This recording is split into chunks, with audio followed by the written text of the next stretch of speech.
Je repose ma question. Voilà, pour une fois, il y a quelque chose à dire. Alors, différence entre l'intérêt qu'on peut avoir à lire un roman et l'intérêt qu'on peut avoir à lire la Bible. Vous êtes en train de dire que la Bible a quelque chose de divin. Et quelque chose de divin, ça change quelque chose. C'est quoi est-ce que ça vous apporte de quelque chose de divin? En quoi la Bible comporte des éléments qu'on ne trouve pas dans un roman? Parce qu'après, dans un roman, on peut mettre n'importe quoi.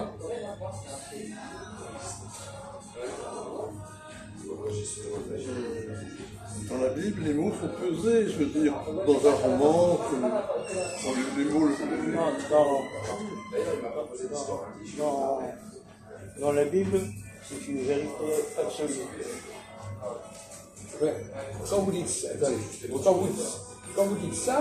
c'est ce que vous pensez ou c'est ce qu'on vous dit? Je n'ai pas compris. Non, c'est la vérité.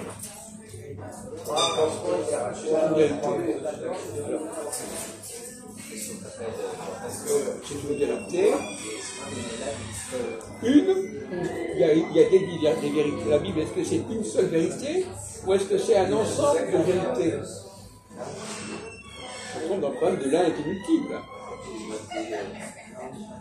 Dire qu'il y a que c'est une vérité, c'est déjà un problème. Dire qu'il y a une unité avec quelque chose qui vient dans la Bible. Je vois pas d'eau, je vois non, je vois rien. Mais je peux faire des choses. Qu'est-ce qu'on peut attendre de plus de la Bible par rapport, quand on lit la Bible, est-ce qu'on peut arriver à des informations plus intéressantes que lorsqu'on lit un roman, même un journal? La Bible, elle nous permet de connaître quoi?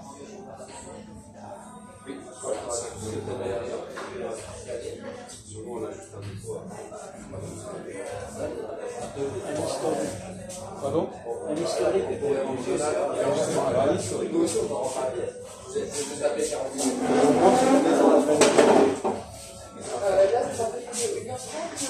Un historique, on peut parler de. On peut dire effectivement que la Bible raconte une histoire. Oui, bien, ce côté historique de la Bible, c'est l'Ancien Testament. Si on prend le Testament, le Coran, on n'est pas tellement dans l'histoire.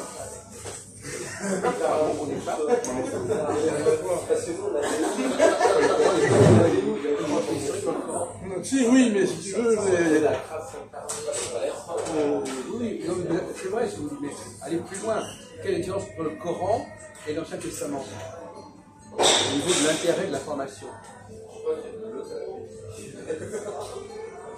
Je crois que vous avez compris ce que il s'agissait, mais vous n'avez pas arrivé à le dire.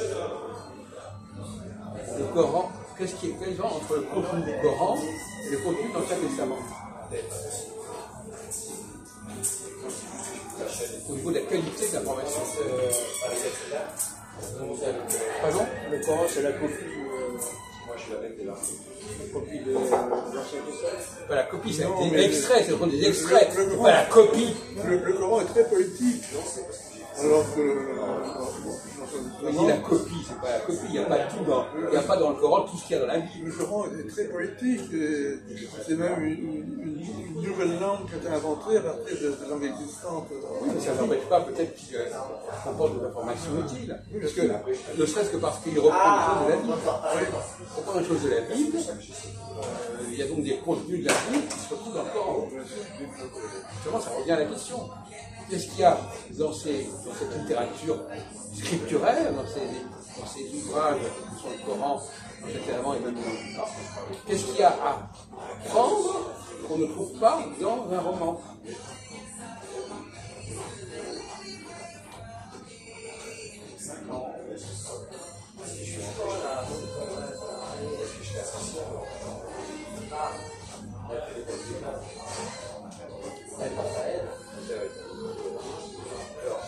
On va poser le problème autrement.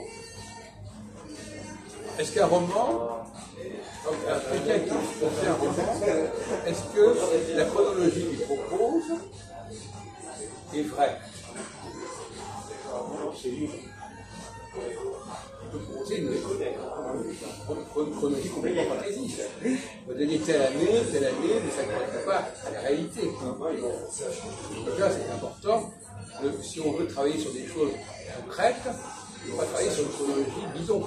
Effectivement,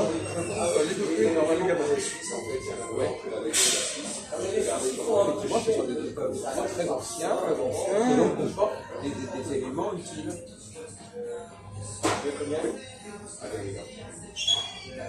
Qu'est-ce qu'on peut tirer des requêtes de Gilgamesh?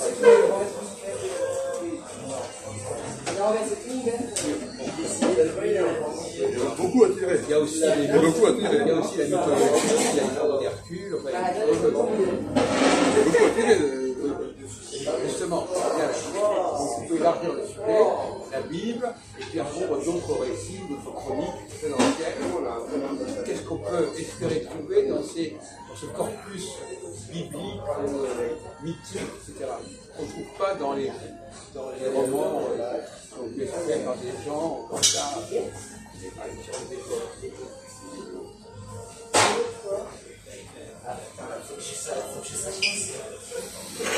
Alors,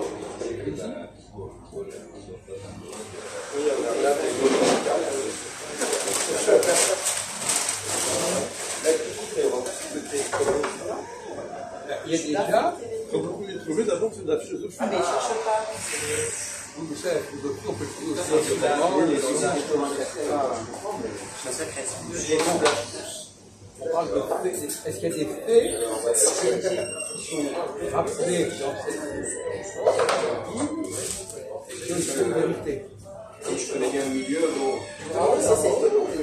C'est un 24e. Ces ouvrages, la Bible, c'est pas n'importe quoi.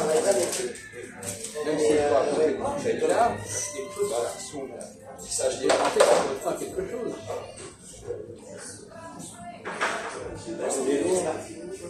Mais non, pas les lois. Les lois, c'est rien du tout, les lois. Enfin, si on veut. Mais par exemple, l'autre jour, on parlait de la sortie d'Égypte. L'Égypte, est-ce qu'elle a eu lieu, est-ce qu'elle n'a pas eu lieu, par exemple? C'est déjà des données historiques anciennes. Ça ne veut pas dire que tout ce qui est dans la Bible soit valable, mais on peut espérer qu'en faisant le tri, on peut trouver des choses valables. Dans l'Ancien Testament, il y a Salomon. Pardon?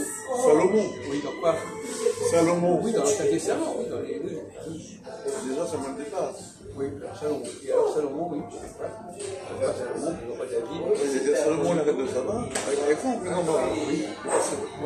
C'est des trucs qui sont.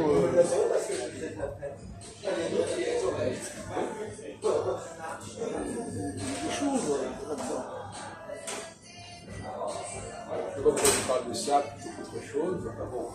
Non, mais On peut parler d'archéologie aussi. Oui, mais l'archéologie, non, c'est des êtres vivants, je veux dire. Des humains, je veux dire. L'archéologie peut parler aussi des êtres humains, tu racontes n'importe quoi. Oui. Donc, des documents qui peuvent tout à fait parler des êtres humains. L'archéologie, elle englobe d'ailleurs, comme on a retrouvé les manuscrits Qumran, dans les lieux d'archéologie. Oui, on retrouve des statuettes de l'archéologie. Et là, donc c'est pareil.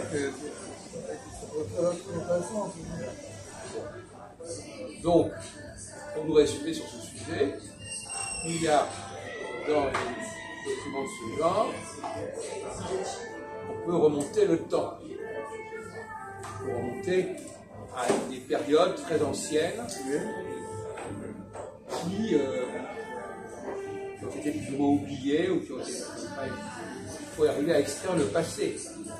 On extrait le passé. On explore le passé à travers des ouvrages de ce genre, on explore le passé. On explore un passé, mais il faut faire, comme on dit, séparer le concret du vrai, il faut séparer, il faut décanter, on explore le passé. Alors maintenant, tous les personnages dont on parle dans ces ouvrages n'ont pas forcément existé. Comment on peut savoir ce qui a été rajouté, par exemple, et ce qui existait au départ? Comment peut-on savoir ce qui a eu le plus de chance d'avoir eu lieu et ce qui n'a jamais été qu'une redite, une répétition?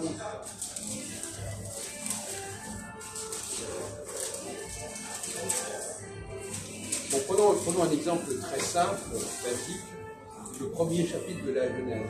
Dieu créa le ciel et la terre. Ça, c'est une donnée intéressante ou pas? Qu'est-ce que ça nous raconte, ça?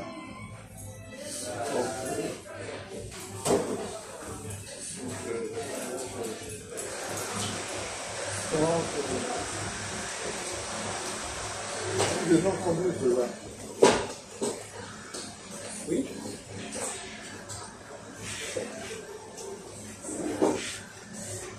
Alors, Dieu créa le ciel et la terre.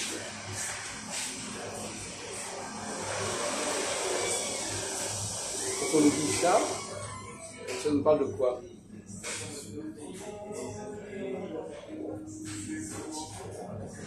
Quelle est l'information que ça nous donne?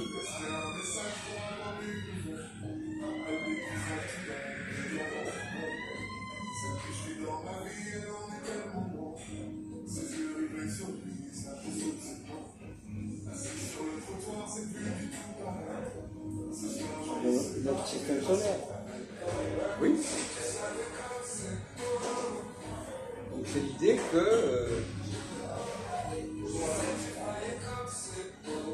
il y a une intelligence qui a voulu créer quelque chose pour nous, pour l'humanité.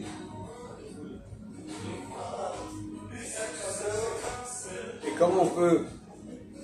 Et qu'est-ce qu'on sait? Est-ce que ce ciel et la terre, on peut les... Est-ce qu'ils existent? Donc ils existent. Donc là, il nous parle de choses qui existent. On peut observer le ciel. Donc, on parle du visuel, on peut observer le ciel et la terre. On peut observer ce qu'il y a dans le ciel. Comme aujourd'hui, on peut le faire aussi. Donc là, il y a une constante. C'est-à-dire qu'il y a quelque chose qu'on peut observer et dont on nous parle déjà dans la Bible.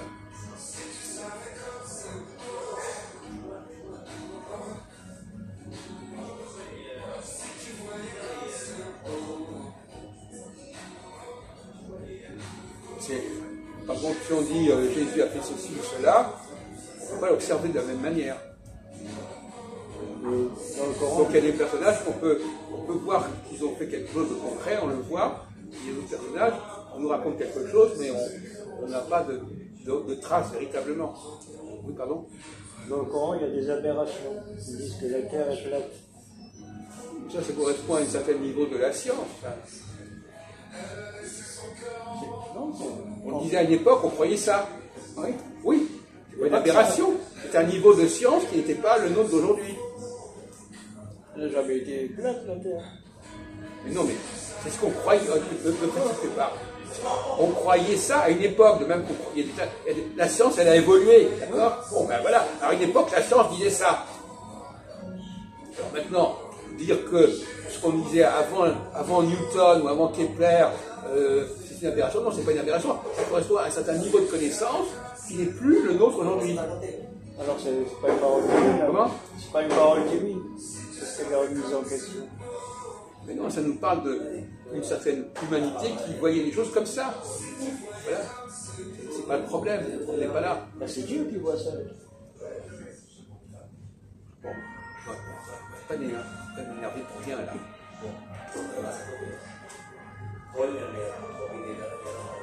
On parle de la Terre, bon, maintenant qu'on dise que la Terre, alors à un moment donné on croyait que la Terre tournait autour, que le Soleil tournait autour de la Terre, après on a compris que la Terre tournait autour de la Terre. Bon, on ne va pas faire tout un discours sur l'évolution de la science astronomique. Hein. Bon, on sait très bien que ça a évolué. Il y a eu Copernic, il y a eu Kepler, il y a eu différentes choses, etc. Bon, on ne va pas fatiguer là-dessus. Par contre, la Terre elle existe bien, et le ciel existe. Même si le discours peut avoir évolué, les faits dont on parle, les planètes, elles ont toujours existé. Hein. Ne comprenons pas les faits objectifs des planètes, maintenant ce qu'on raconte sur les planètes. Il ne faut pas confondre les deux.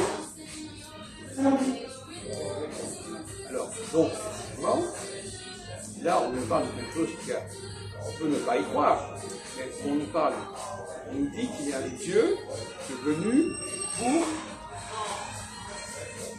créer en quelque sorte, créer le ciel et la terre. La question qui se pose, si, vous l'avez dit très bien, mais peut-être que parce que vous avez été implanté par ce qu'on a dit avant, revient.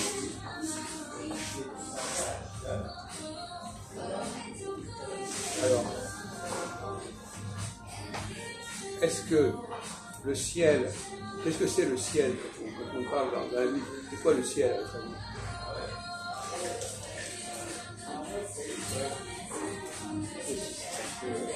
Vous dites que c'est le système solaire.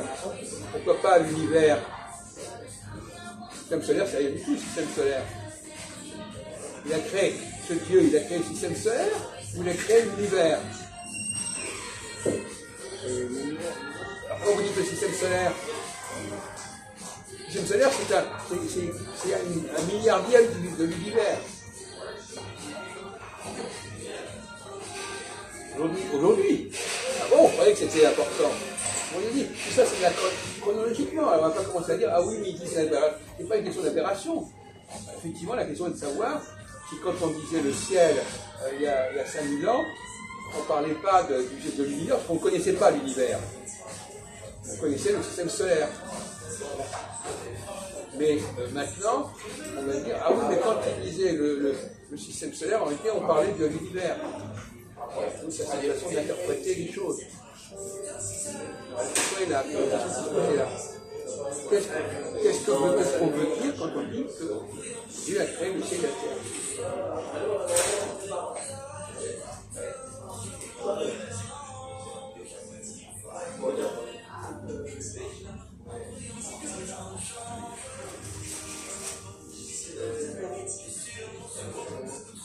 Je veux parler d'une humanité précise, l'homme. Oui. Oui, attends. Oui. Et alors, oui, donc, alors le ciel, c'est le ciel qu'on voit de la terre, ou c'est le ciel dans sa totalité? Vous avez dit l'univers tout à l'heure. L'univers, c'est beaucoup plus que la terre, beaucoup plus que le soleil, c'est tout ça.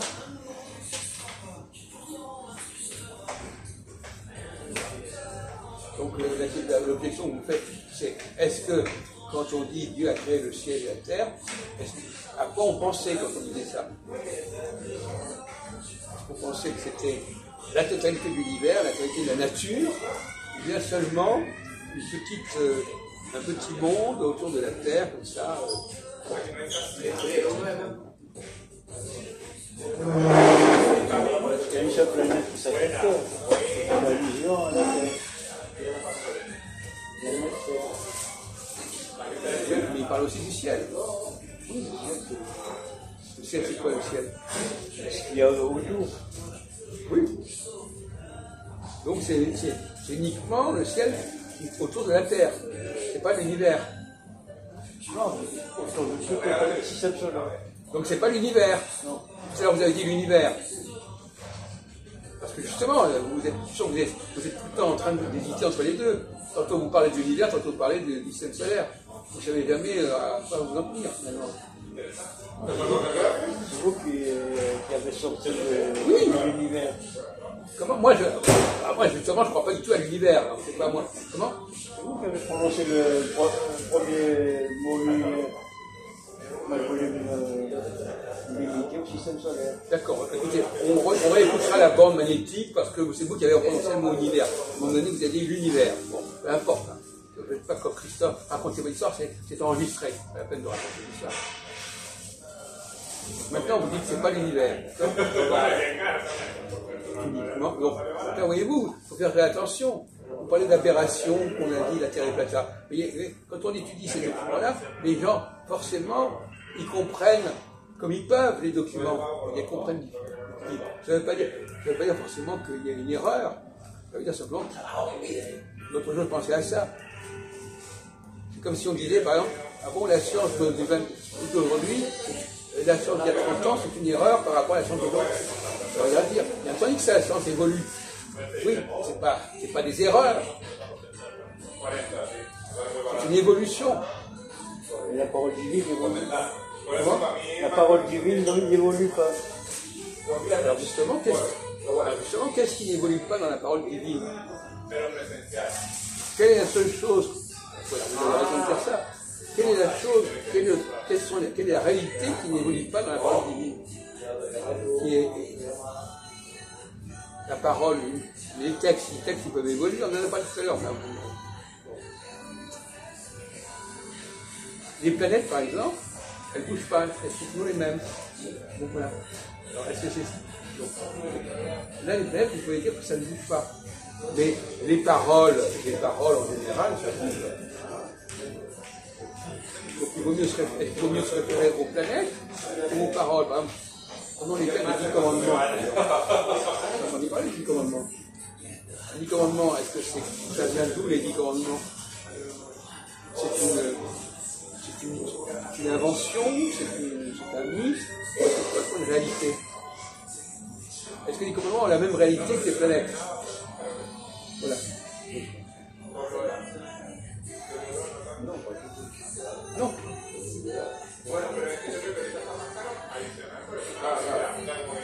Donc on peut plus se fier aux planètes qu'aux 10 commandements. Les commandements, ce sont des lois morales, qui valent ce qu'elles valent, qui peuvent avoir été inventées par les hommes. Alors on parlait de ça. Les planètes, ce n'est pas les hommes qui peuvent les inventer. Oui. Donc déjà, vous faites le tri entre ce qui est dans la Bible peut être une invention des hommes, une invention politique, juridique, et ce qui est quelque chose qui est au-delà des capacités de l'homme. Qu'est-ce qui est au-delà des capacités de l'homme? Qu'est-ce qui est au-delà des capacités de l'homme?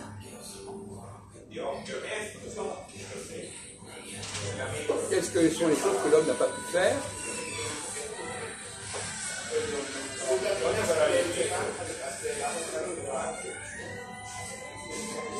Il n'a pas pu faire des planètes. Ben, dites-le. Il a pu inventer des lois, mais il n'a pas pu créer des planètes. Donc les planètes, c'est une dimension au-delà. Donc de certaine manière, on peut penser que les planètes mettent plus en contact avec le divin que les lois.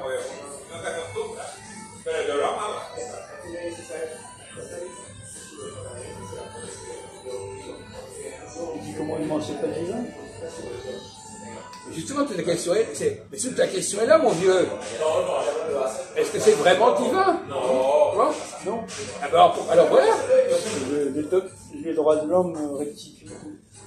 Non, mais pourquoi personne n'a dit que c'était divin? Mais c'est rapporté à Dieu, mais on peut contester ça. On peut dire que c'est rapporté à Dieu, mais c'est quelque chose que les humains ont pu inventer. Donc dans les Écritures, il y a des choses que les humains peuvent avoir inventées et créées, et des choses qu'ils n'ont pas pu créer. Et qu'on peut observer encore aujourd'hui. Donc finalement, les planètes, ce n'est pas une invention des hommes. Le gouvernement, ça peut être une invention des hommes.